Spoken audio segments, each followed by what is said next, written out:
Linda versus Ashraf Salih over on Branded, who is going up against a Spright Runick. I'm quite sure it's the fur higher variant. Actually, not on Branded this time. He's very notable for Branded, but he's playing Voiceless Voice for Oh, States. okay, wow, okay. Well, you can see I got a bit stuck on that one there, but Voiceless Voice coming up, which we've actually seen a large representation today. A lot. But away from that, I mean, what we have seen come out already is going to be the Fenrir, and as well as an Ash. Unfortunately, yes, Ashraf had a little bit of a weird hand, leading with a Fenrir being resolved, adding another Fenrir, and then just setting one and passing.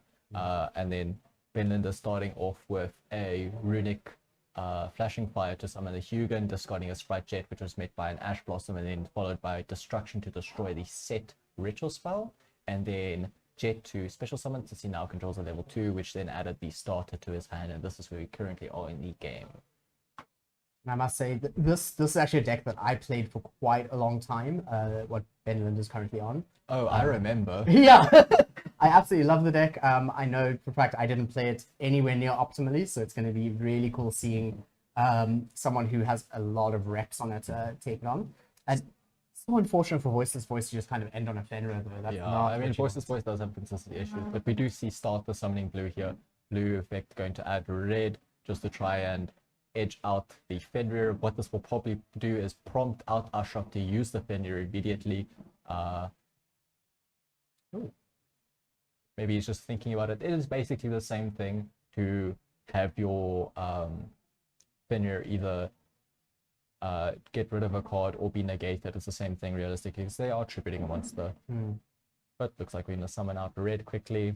What this does indicate is that Carrot in hand. Ashraf does not have additional non-engine in hand, because if that was the case, you would just keep the Fenrir alive, and then the red would negate the Fenrir, and then your non-engine would be live. Oh, it's awesome seeing the beat come out now. This just opens up so much for Fur Hire, especially if you have beat in hand already. The beat has come out.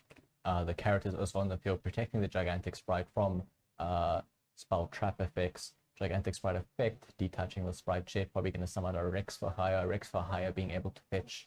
I wonder if he's playing the version that has Rookie and Mayhem, or if he's playing I think Mayhem. he's playing both, and he's going to fetch the Mayhem because we already have beat access. So beat triggers here. We get to add a, what is that? Domper, is it? Dumper, yeah, Dumper's the one that lets you pop. Yeah. And Dumper specifically is face up. You actually have Scout that lets you pop face out. Yeah. Not used very often, sometimes on the side, but I doubt that Ben's playing it. And then we have beat to special summon the Dumper, I'm assuming. Yeah. And then from here on, we can get into some higher plays with the beat and the Gigantic Spright being linked off into possibly a Donna.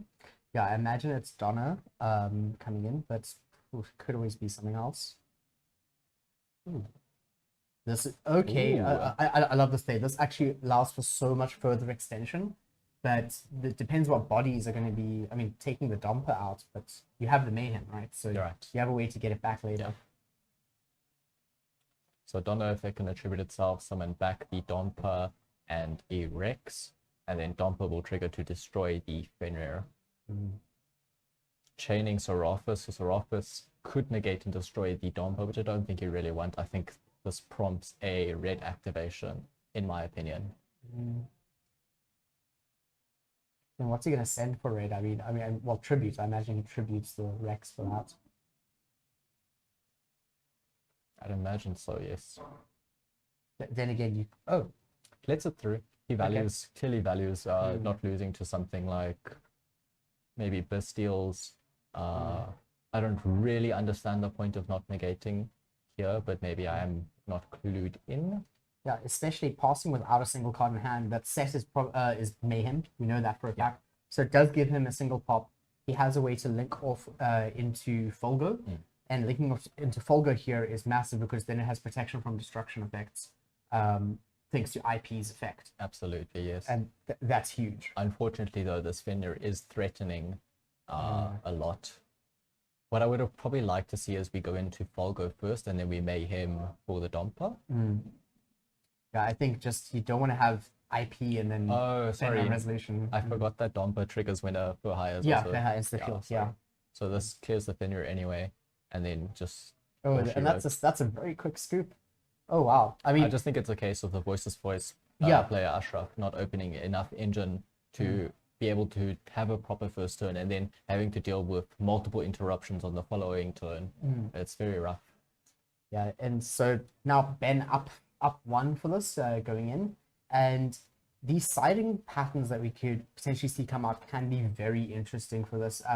You don't have that many slots in this deck compared to a few more meta calls, but you It do looks have like a very Ben wide wants to range. side in Bestials and Troll Lockbird as well as Talents and Droplet. So one of the cool things that Furhai allows is the fact that the Bestials are dragons. They actually give you a lot of benefits in being different types for both summoning out Donna and Folga. Okay, that makes Can be sense. quite important in that regard. And then looking at the sideboard, so also has, oh wow, he has a side of Iblis. I imagine going first, probably going to bring that in if it goes to a game 3. Possibly, yes. I mean, Voiceless Voice does have Dynamondo to go into. Quite sure Ibli can go into that. But it's still very difficult for them to out it though. True. Let's go check out what Ashraf has now. So also a very compact sideboard, 3D barrier. That's not going to do much against Ben's list. Droll can do quite a bit. Solemn Judgments and Droplet, I think, are going to be strong. I know for a fact Cyclone is insane against Fountain for the Runick Yes, cards. absolutely. Can we actually just go back to Ben's list here? Something I do want to check out is he playing the Munin? I know when I talk to Ben, he says he does not like Munin. He thinks it's a trash card. And no, it doesn't look like there is a Munin at all. And reason why I'm asking that is just because Munin does allow you to actually protect your Fountain, Absolutely. even against Cyclone. What I do notice from Ben Linder when he does play this deck, he loves summoning Carrot. He loves just leaving it around field. So it doesn't matter that he doesn't play Munin. His character's always going to be protecting his Fountain regardless. But we should see Cosmic Cyclone coming in from Ashraf's side. And we should see at least the Bestials coming in from Ben, which we know now. For Ashraf, there's also a potential Solemn Judgment for going first now. I think that's going to be really strong. Solemn is just a nuts card. Also side out of some of your low impact hand traps, such as like Imperm and Ash for Droll and Lockbird, which is very good against Runick for higher Spright. Yeah, I think a big that was the best handshake I've ever seen. Yeah, I love seeing them chuckle in the distance there.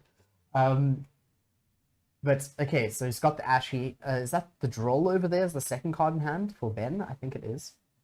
It might be. It's Runick Tip, Ash, spell card, I think Freezing Curses, Draw and Lockbird, and then another monster. Starting off with Saphira, Resolution, Draw and Lockbird. Is Droll very drastic for Voiceless Voice, or is it something that they can still play through quite heavy? Draw plus Ash, I think, is disastrous. Draw on its own, there are still some lines that can play through it, especially because you start with Saphira. You already have Engine in Graveyard that you can work with. Yeah. To see what Ashraf chooses to do. Yeah, definitely quite a bit of a think here. Just as soon as that Droll comes down, any lines that you had prepared from seeing your hand are just instantly altered, and you have to start thinking of another line. I also think that Voiceless Voice players are less prepared to play against Droll these days because they're trying to play around Ash Blossom. So they start with their strongest search first.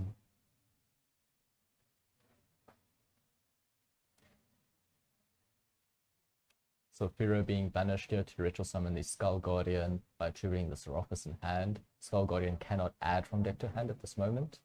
And that is all. Oh my word. I almost feel bad with the way that this has gone, looking at game 1 and now game 2 just being a Skull Guardian pass. It makes me actually think the Voiceless Voice is not as resilient as it seemed, but we have seen it push through a lot of things as well. I also kind of think that maybe Ashraf should have played out game 1 longer because it's Runick. You aren't actually dealing with a lethal board state one turn after. They have to find a way to present that either through attrition with Runick spells banishing your deck, or actually giving it a break and letting the battle phase go through, which takes an entire turn cycle. Yeah, like although this looks bad, we've just activated Runick Tip in the draw phase to first search Fountain. So we don't have a battle phase this turn, and we're following it up with a normal summon Rex. So we're just going regular old Spright written to a higher combo. Oh my word, mouthful. probably fetching a rookie for hire. Or another Mayhem, and we've drawn a rookie again. Yeah, I just want to check just on Ben's list and just see what his ratios are for these fur hire spells. So yeah, definitely a rookie. Yeah, one rookie and one Mayhem. He doesn't seem to have drawn the rookie, and it doesn't seem to have drawn beat either. Maybe he has an alternative line in mind, in which he needs the Mayhem in order to crack this board and set up enough interruption where the Voiceless voice player might have more engine that was just inhibited by the draw. Yeah, absolutely. And I think maybe that kind of plays to your idea of you could have played game one out. Maybe this is what we're seeing game two, is knowing that Runick has to skip their battle phase to kind of play their game plan, especially when you're combining 3 engines in this way. That you are able to just kind of put the Skull Guardian there, get resources, and continue forward. Yeah, we see just chaining one fountain here, met by an Ash Blossom, which is not the worst because we do have another Runick in hand. No, it's Smashing Ground and Mayhem, like that. Do we get draws off of the Fur Hire engine? Yes, so the Fur Hire engine draws all come from Fulgo, which is the boss monster. So whilst you have it, if you have 3 different names of Fur Hires, if the card is popped on your opponent's field, you draw 1 card. If there's 3 different names on your field, you draw 3. So alongside Runick, that means that you are looking at Flashing Fire, drawing you 6 cards, which is kind of where the strength of the deck comes in. It kind of looks like we're going straight into Fulgo now. Yeah. Fulgo on summon lets you summon a type from your deck. Oh my word, that is very hurtful. Met by an Yeah. Ghost Ogre.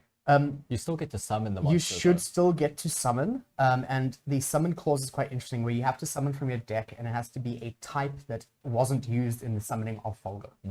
So that does give you a direct access to beat, considering what was used to summon them. And if we find a way to get the beat onto the field, because I'm quite sure we did use we did not use our normal summon. We do still have the Mayhem in hand, though, that can bring back the Rex. And then beat also will trigger, as soon as the Mayhem is used and one is special summoned, beat will literally search your deck for another Fur Hire. Yeah. But of course, Mayhem summons in defense. You can't summon back your Fulgo, I'm quite sure. Okay. Yeah. Summon Rex back triggers the beat to add a Fur Hire monster from our deck to our hand. Curious about this line, because technically you can actually just summon another Fulgo.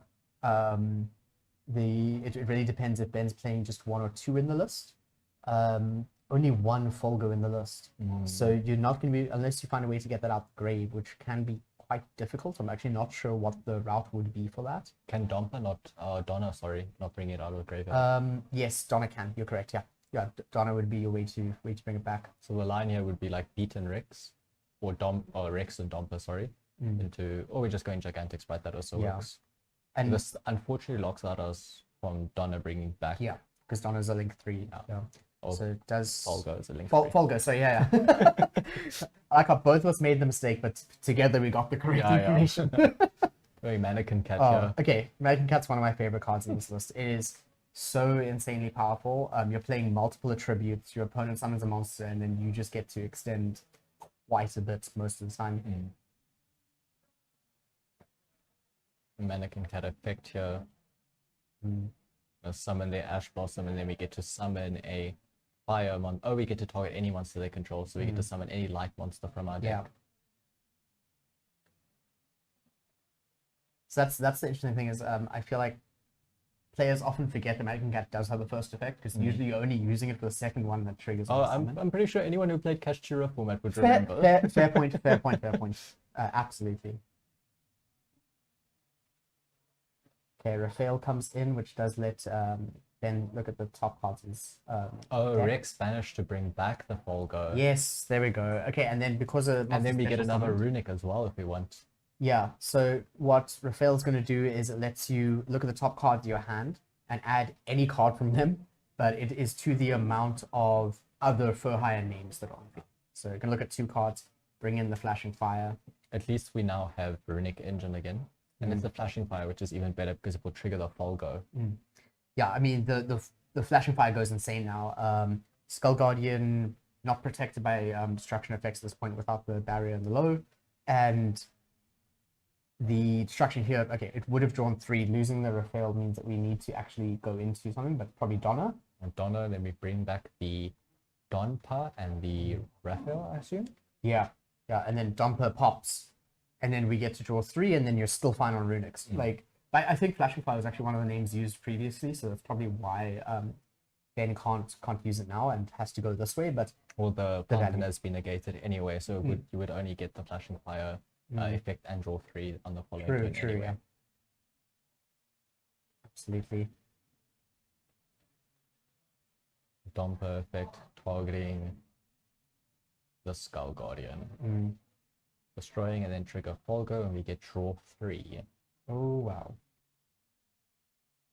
Oh, and the Ash Blossom there. Ash Blossom for the ritual spell is also huge, reducing the amount of follow-up that Ashraf could potentially have. And a nice Special thing, summon of red now as well. yeah, something as well to mention is that there are sprites in Ben's graveyard right now, so that means that Smashes is absolutely live as well. Fossil Dig for another Rexia, just getting more follow-up, as well as for a higher card to discard for Raphael. Yeah, that's when trigger monster negates actually, which Is can come up. often not very live, but when it is, it's a surprise. It's very surprising when it is. Like, I think that's also why a lot of lists they went through this time where instead of playing 3 fossil things, you'd go down a few.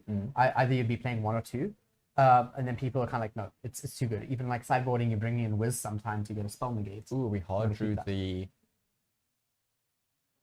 Rookie for hire. We're going to tribute, go 1 level down into the Rex, and then we have 2 level 2s that we can overlay for Gigantic Spright to go into Spright combo. Oh, wow. Yeah, I mean, and like you said, absolutely loves having his carrot available. This is how we get through to it.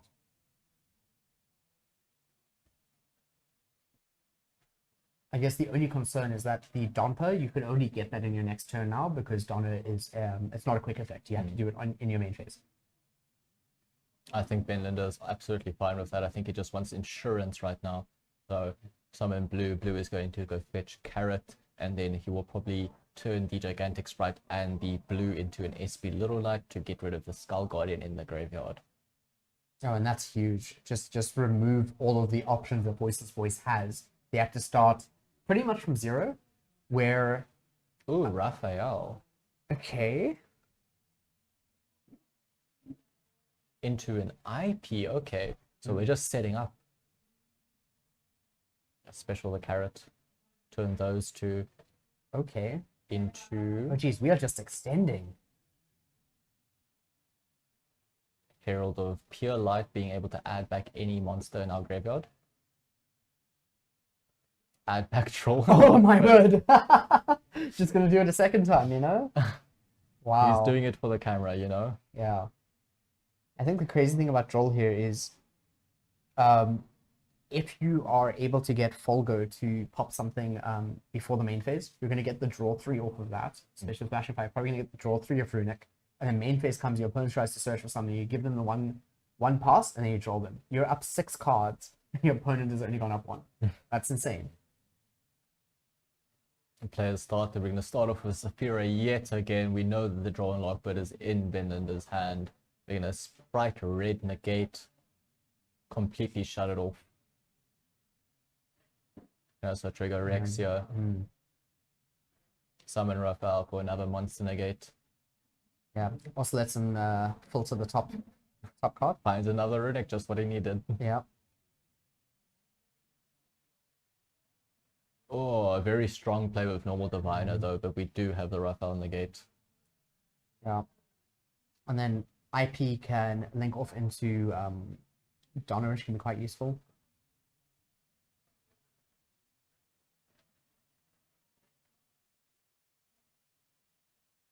No more cards left in hand. Flashing Fire to destroy the special summoned Ash Blossom. Triggers both Folgo and Fountain. Oh, and there we go. There's the fist bump. And Wow. there's the fist bump. An actual scoop because the one Skull Guardian is in the graveyard and we've just banished the other one. The other deck only No more plays things two. to loop there. Yeah. I'd say just a masterclass of this interesting deck here.